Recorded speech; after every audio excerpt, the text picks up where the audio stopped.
বন্ধুরা, এটা note 10 pro. এটার সিম পাইতো না, ক্যামেরা আসতো না, ফোনটা হঠাৎ করে বন্ধ হয়ে গেছে। চলো আমরা সিপিইউ রিবুল করব। আমরা চার্জে কানেক্ট করে দেখি কি অবস্থা। দেখতে পাচ্ছ কোনো চার্জ হচ্ছে না, এমপিআরও শো করছে না। তার আগে আমরা ভিপিএস লাইন চেক করেছিলাম শর্টিং আছে কিনা, কোনো প্রকার শর্টিং পাইনি। তো চলো আমরা সিপিইউ রিবুল করব এবং রিবুলিংয়ের জন্য প্রস্তুত হচ্ছি।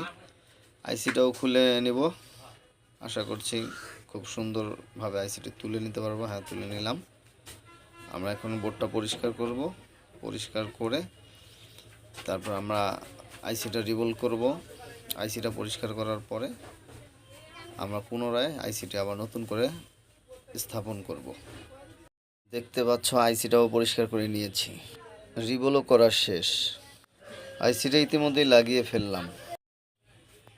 এখন দেখা যাক কি হয়, ফোনটা রান করে কিনা। হ্যাঁ, আলহামদুলিল্লাহ আমাদের চার্জের লোগো চলে আসছে। দেখতে পাচ্ছ এমপিআরও নিচ্ছে। ফোনটা আমরা এখন অন করে দেখব। তার আগে আমরা ভালো করে ফিটিং করে নেই। ফিটিং করে আমরা তারপরে অন করতে। আলহামদুলিল্লাহ অন হয়ে গেছে আমাদের ফোনটা। হ্যাঁ, টাচও কাজ করছে, সব কাজ করছে। তো সবাইকে ধন্যবাদ ভিডিওটি দেখার জন্য।